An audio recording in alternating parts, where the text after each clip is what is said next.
So many experts are saying that Auburn will be the first 1 seed to fall in the NCAA tournament. I'm not buying it.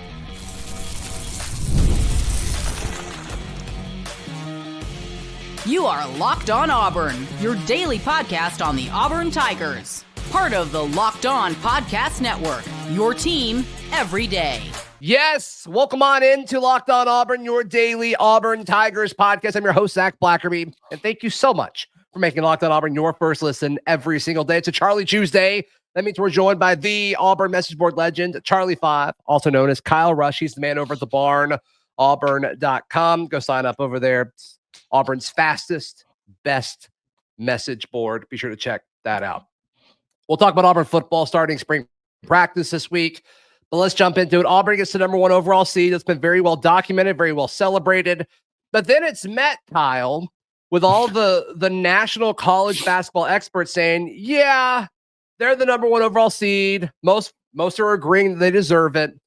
But because they lost 3 out of their last 4, they're going to be the first number 1 seed to fall in the NCAA tournament. The disrespect is astounding. It's astounding.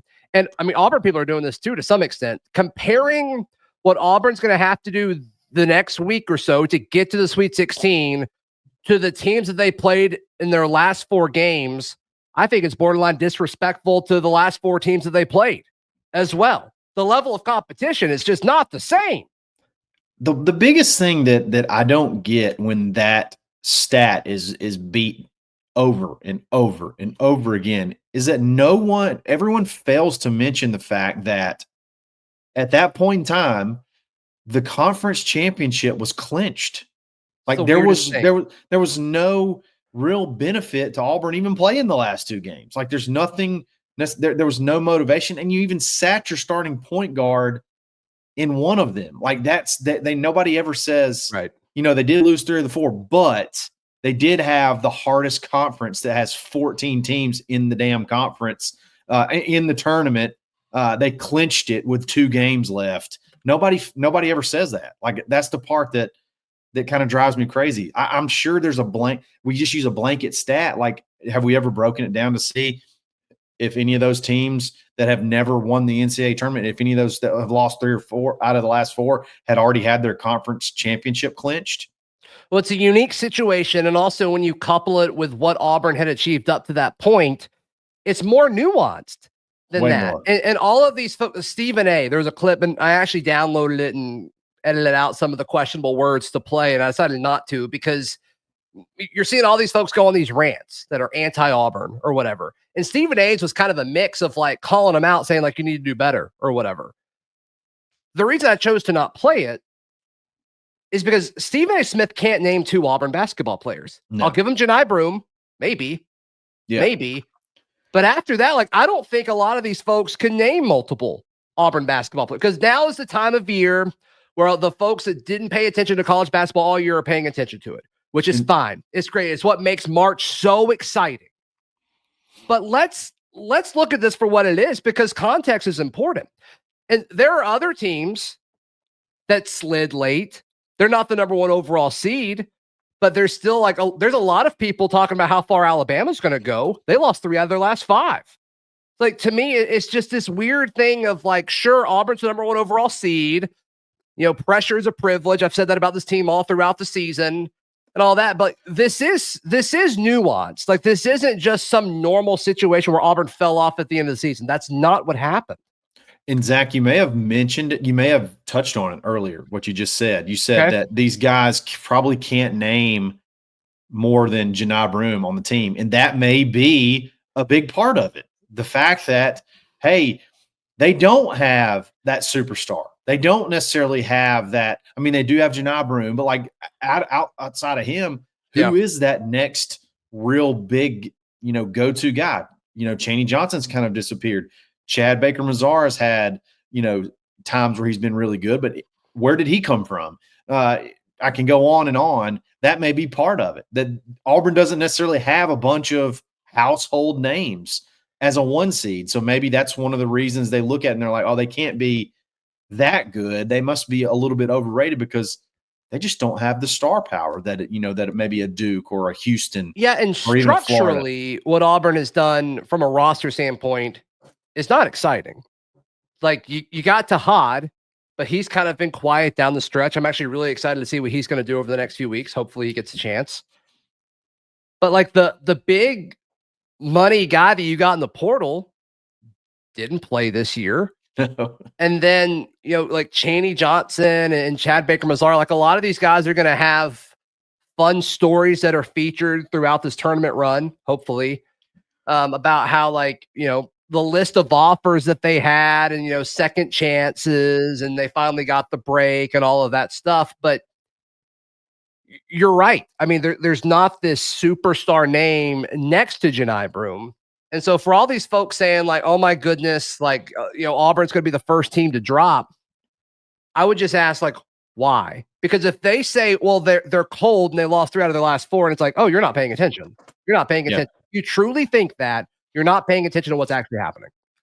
Without a doubt. I mean, to me, you look at if there was a long-standing trend, even in a couple of the losses that they had, they shot the ball incredibly well. It's only these last 2 games that Auburn really struggled a little bit shooting the ball from deep. So if there was like a long, like I remember being worried when the Jabari year, when we went into the tournament, because we got so freaking cold over like the last 6 games or 6 or 7 games, not just. Yeah. Then we got bounced against A&M in the SEC tournament. Yeah. And then, we took care with Jack State, I think. And then we lost to Miami. And it's like, that checks out. This isn't this feels different to me. Way different. This team can score. This team can play defense. Defense will travel. We're going to an arena that we lit it up the last time we were there. And I see a very good, I see a nice pathway to the Elite Eight. I really do. When I had a very different opinion when the bracket dropped than most of the people out there. I was actually shocked when I got onto the internet, Auburn's corner of the internet on various sites. I was shocked at the reaction. And I want to jump into that because I'm with you. I think the path is pretty clear to the Elite Eight. Let's jump into that in just a moment, right here on Locked on Auburn. Today's show brought to you by our friends at Nissan. Can you imagine driving something other than a Nissan? I can't. The Armada Team of the Week is brought to you by our friends at Nissan and the all-new 2025 Nissan Armada. If they say Duke again, I'm out. No, it's not much better. It's better than Duke, but it's not much better. But the Armada Team of the Week is the Florida Gators. That's what they're asking us to say. At least it's justified this time. Yeah, that one makes more sense. The Gators, led by Walter Clayton, 17 points a game, just dominated the SEC tournament, winning each game by at least 9 points. Good for them. Really good for them. It's clear that our Team of the Week is out here ready to conquer the road ahead with confidence, just like you can in your all-new Nissan Armada or any of Nissan's outstanding vehicles. Take the Nissan Armada, Rogue, or Pathfinder and go find your next big adventure at nissanusa.com. Today's show is also brought to you by our friends at Fabric. Kyle, life moves fast, especially when you have a family. One day you're watching your kids take their first steps, and before you know it, they're off to college. One of my kids just turned 2 yesterday. Very crazy. Blinked and it already happened. Fabric by Gerber Life. It makes it easy to get simple life insurance that fits your family's needs, and you can do it in under 10 minutes from the comfort of your own home. Join the thousands of parents who trust Fabric to help protect their families. Apply today in just minutes at meetfabric.com/LockedOnCollege. That is meetfabric, Fabric, Fabric, meetfabric.com/LockedOnCollege. Policies issued by Western Southern Life Assurance Company, not available in certain states. Price subject due to underwriting and health questions. Thank you so much for making Locked on Auburn your first listen every single day. Happy March. Happy March to everyone. Happy March. The path to the Elite Eight, to me, I think is pretty clear. Let's discuss the worst case scenario for Auburn. I don't think there's a big difference between Alabama State and St. Francis. St. Francis Academy. I'm assuming Alabama State is better. I'm just assuming that. I don't really know why I think that. I don't know. Whatever. I have no idea. Who cares? Let's go. Hornets, baby. Okay, yeah, for sure. Little state pride action. Louisville versus Creighton. The amount of folks that were upset because Louisville is an hour from Lexington. Like, I don't know, dude. Like, I just didn't care. I just didn't care about this because one, like, I think Creighton is better than Louisville. Now, does them being close to home or whatever help? Maybe, but I don't care if this game was played in Louisville. There will be more or just as many Auburn fans as Louisville fans. I don't care where the game is played. That will be the case. The way ticket sales work for these neutral site places, I'm just not worried about it. We acted like Louisville got the ticket allotment and they are the ones who assign how many tickets Auburn gets. Like, that's like, you have to call the Louisville box office to get your tickets. That's just not how this thing works. Yeah. If it was in like, if it was in like Cedar Rapids and you're playing Iowa or somebody like that as an 8 seed, that's a tougher trip. Okay. Lexington's not hard. And there's a ton of Auburn fans in the Nashville area that can make that trip really easy. I just don't think the crowd being pro Louisville is going to be that big of a deal. We're already going to have a baseball game going on that in Lexington that weekend. There's going to be a pile of Auburn fans in Lexington. I don't see the crowd being a factor at all. So I'm just going straight on Louisville's resume. I could not care less about the crowd. I think Auburn's going to be fine there. And you look at Louisville, they've got 2 ranked wins, and one of them is a team when they were ranked, they're not even in the tournament. I think Indiana didn't even make the tournament. They were like one of the top ranked teams at the beginning of the year when Louisville beat them, and they just completely fell off a cliff. They've beaten no one with a pulse. So I'm not even convinced they're going to knock off Creighton to start off the game. If Cooper Flagg is this like generational talent, which I think he is, then like Duke not having him should be a big deal. And they couldn't beat Duke. Walked away from without Cooper Flagg. Wasn't even close. And I'm in my bracket, I will have Creighton winning that matchup, by the way. I will have Auburn beating Creighton in the round of 32 when I officially share my bracket. I'm pretty sure I'm going to lean that direction. And so then after that, Auburn will probably play the winner of Michigan and Texas A&M or somehow Yale. That would be incredible. Gosh, that'd be awesome. That'd be great. I think this UC San Diego team could be dangerous. You see how many points they score? They can score the basketball. I haven't really looked that much into them. I've been more focused on like Michigan and Texas A&M. I don't think they're a scary 12-5 matchup, in my opinion. Yeah, sure. I mean, I would love to play them over Michigan or Texas A&M in the Sweet 16. But sure, I'm with you. I don't think Texas A&M could beat Auburn twice. That's kind of my mindset. I mean, that's kind of what made me somewhat nervous about Auburn playing Ole Miss in the SEC tournament. It's like, it's tough to beat a decent team 3 times in a season. That's hard. That's tough to do. Michigan's only a 2.5 point favorite over UC San Diego. Really? Interesting. Yeah. Do you have where that game's being played? It is being played. I don't really know. I can't see. It doesn't matter. But so I think the worst case scenario is you and I think there's a marginal difference between Louisville and Creighton, but we'll say Louisville is the worst case scenario just because people are really afraid that they're an hour away from there. And then in the Sweet 16, I think the toughest matchup is Michigan. I think. Okay. Just my thought. Whatever. I still think Buzz Williams puts us in jail sometimes for whatever reason. He seems to get. I guess. Are they going to be able to score as much though? Like that time, like Denver Jones on the court. Like I think that's a totally different. I do too. Their guard does not pop off if Denver has him as like his main assignment. I believe. No, I mean, and if Auburn had not clinched against Kentucky, if Auburn had to beat Texas A&M to clinch, I think they'd have beat Texas A&M. Yeah, because Denver. That was just it was the perfect storm. The perfect storm. I would love to get a little rematch. I just think Auburn's a better team. Yeah, I'd love to play Texas A&M or Yale. Let this be the revenge. Yale, yeah, that'd be awesome. Let's go. Yeah. And then in the Elite Eight, Michigan State, Iowa State's apparently pretty banged up. Yeah, they're leading. One of their leading scorers is out. A guy that scored 23. I forget his name. He scored 23 and it's like points against us. My understanding is he's like out. Done. Yeah, like he's not coming back. Right. And so, like, could Ole Miss make a run? Could Auburn play them for the 4th time this season? Like, please. I would love that. I think Marquette is interesting. The few times I've watched them, they seem better than a 7 seed, but I don't know what the resume exactly was. I'm sure that's why. Like, Michigan State, though, I think is the worst 2 seed. And so, to me, I think if Auburn gets out of the first weekend, because I think they got to deal with this pressure internally, I like them to the Final Four. Give me the Chicago Bulls and the New York Knicks in Atlanta, and I'll take it. I said from the beginning, I didn't care what overall seed we were. If we could get to Atlanta, survive that first weekend, and we can get to Atlanta, it's on. It's on. I'll take anybody in the Sweet 16 or the Elite 8 in that arena. Have you filled out a bracket yet? Not yet. No. Okay. I'm waiting. I'm waiting to.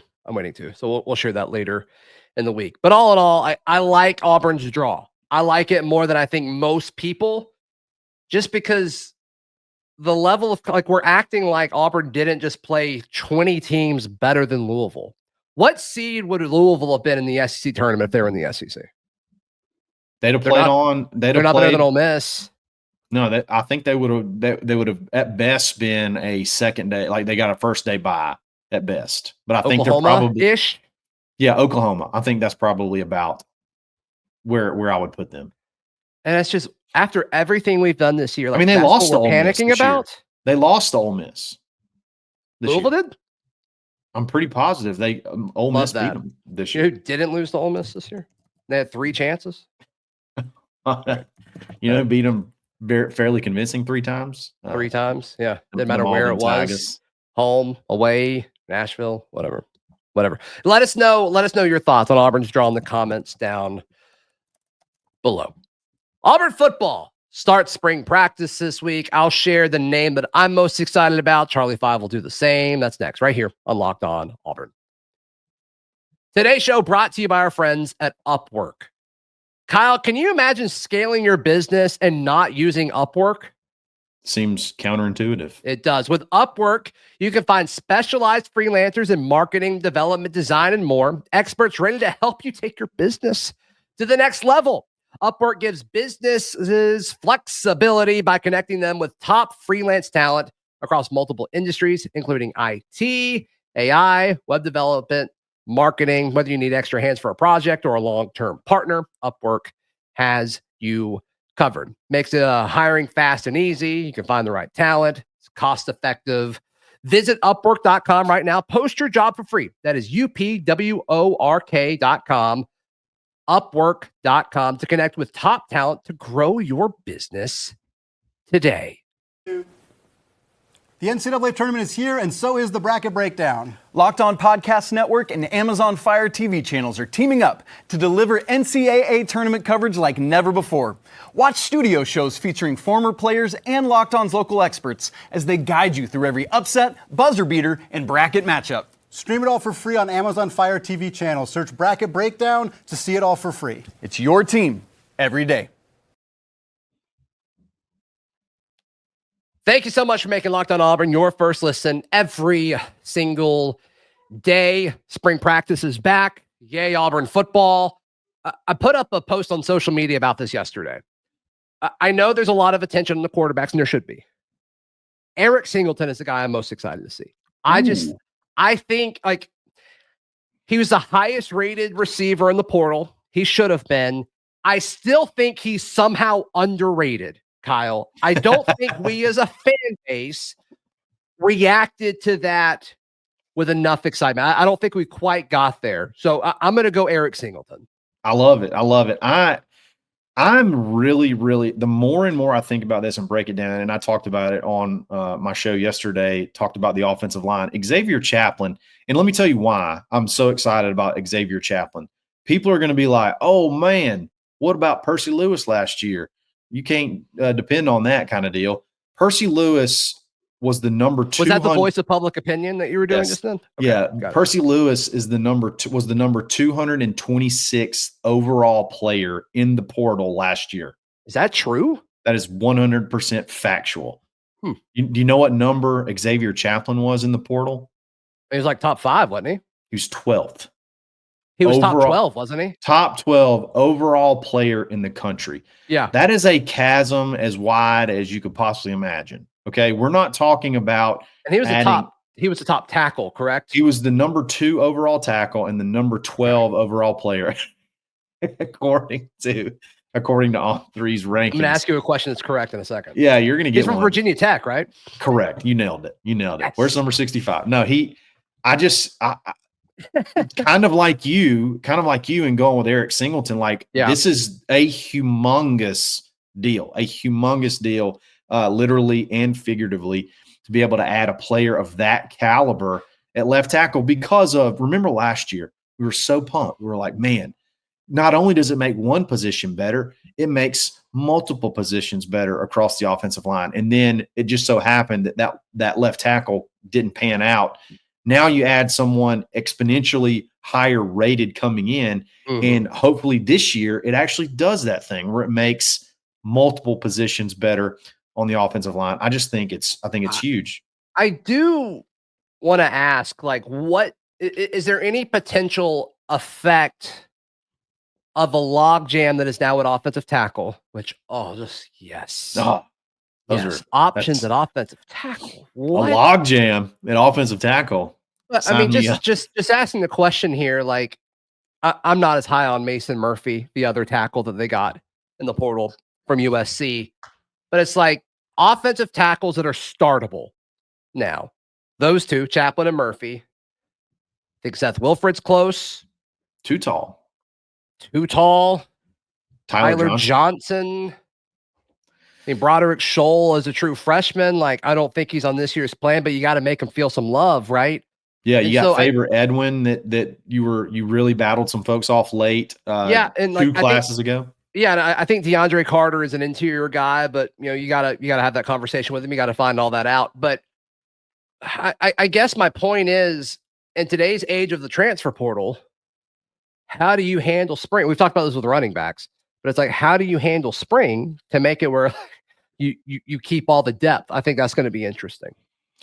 I think the cool thing is you can almost platoon it perfectly. Like, you can almost have 2 or even 3 legitimate, not plugged in with walk-ons. Like, you can have 2 or 3 legitimate offensive lines, like complete lines.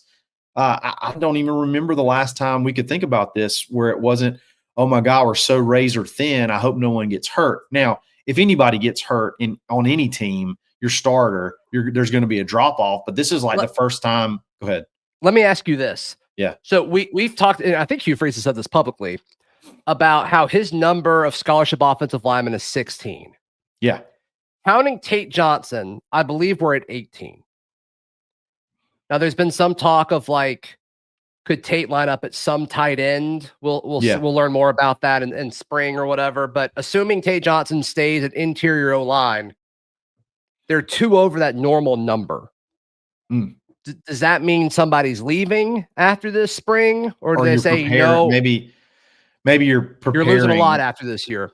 Yeah, or maybe you're saying, hey, we got to have extra because more than likely we might lose one after they see how things shake out after spring in the spring portal. So yeah, I mean, after this season, you'll lose Too Tall, Dylan Wade, Jeremiah Wright, Tate Johnson, Mason Murphy, Connor Liu, probably Xavier Chaplin, probably. Yeah, you're going to lose the whole starting lineup if Connor Liu decides to go to the NFL, which he 100% could. So yeah, you got to be prepared. Looks like it could be another heavy portal year next year. Maybe not quite as bad, but offensive line. It depends on how they feel about tackle. Like, I mean, a second-year Broderick Scholl might be ready to play left or right tackle. I have this internal struggle all the time as it relates to offensive line, and I think this year will maybe answer a lot of those questions on what's the best route. Like, do you spend like crazy on high school guys, or do you get developmental guys a lot like we did last season and then go all in on the best option available to plug in that one place that you have a little bit of a hole? I can't wait to see how Ryan Smith, host of the portal, he came on last week, and we were talking about O-line, of course. And he shared that 18 of the 20 starting offensive linemen for teams that made the Final Four in the playoffs were recruited to that team out of high school. 18 of 20.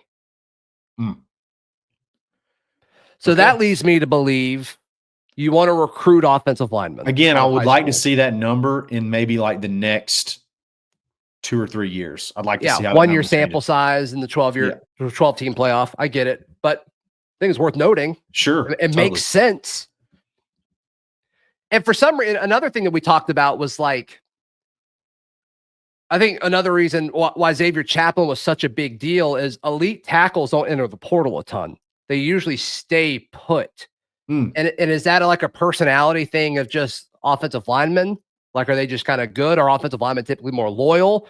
Is it, teams knowing we've got a good offensive lineman, so we need to pay to keep them, and they're just good? They don't want to go through the whole, recruiting process again. I don't know. Some of it could be based on, how schools operate, and some of it could be based on, just the personality of the position group. But I think that's interesting too. I will agree. That's interesting too, because it's pretty rare that a P5 starter, a good starter that could go to could go into the NFL, goes elsewhere. Usually those battles over those top offensive tackles, I think like Zalance Hurd, it was like a 5-star freshman that didn't play his freshman year and then portaled immediately thereafter.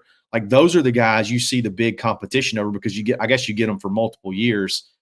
That's why this Xavier Chaplin thing to me is so rare and so different than it has been before. Well, he's only a junior, right? So he in theory could stay an extra year. I don't see it happening, but he could. Right. Yeah. Worst case is you get him for 2 years. Worst case, yeah. Right. Or he's good enough to go to the I think pros. we want to. I hope we want him one. I hope he's here 1 year. This is a rare case where I'm like, I want you to come in and be as good as advertised that 1 year, and then go to the NFL and let's advertise it. I agree with you, because now you're in a situation where, assuming there's development happening, that there are multiple candidates that could step in to fill that spot on either side. Yes. And maybe you hope that Seth Wilfred or Tyler Johnson or Broderick Scholl take a step forward to command one of the tackle spots, and then you bring in portal guys to handle the other tackle spot, whatever. But now all of a sudden, we've talked about the importance of stacking classes, and they've done it in a lot of positions. We're still kind of waiting to see it happen at offensive line, just because it takes so much longer. I feel like we've had the same group of guys for a hot minute. So curious to see what happens after this season. But as far as addressing the need at tackle, that's going to be huge. That's going to be a huge part of it. And I think the other aspect of this is like how it impacts how it impacts Jackson Arnold, or whoever's playing quarterback. We assume it'll be Jackson. Yeah, that's gonna, he didn't have a tackle. He didn't have a tackle like Xavier Chaplin last year blocking for him at Oklahoma. So that's gonna be big. Right. It's gonna be big. It's gonna be big. Yep. All right. How can people check out everything you've got going on? Absolutely. You can go to thebarnauburn.com, save $25 off your annual membership. We're launching a new show every Friday now titled Friendship Friday. So if you want to be a podcaster, join the Barn, and you get a chance. You get a chance to come on the show on Fridays and share your hot takes and everything that's going on. That's exclusively for members of thebarnauburn.com. I'm very, very excited about that. Have you picked this week's Friendship Friday yet? Yep. Who is it? Do you mean just tell you his screen name? It's Mr. Mischief is his screen name. No way. Mischief's getting it. Wow. Yes, sir. Yes, sir. And we've already got 3 weeks after that lined up. All right. So go ahead and get in line over at thebarnauburn.com. Please like the video. Please subscribe if you're tuning in on audio. Please subscribe and leave us a 5-star review. Helps the show out a ton. We'll see you next time. This has been Locked On Auburn.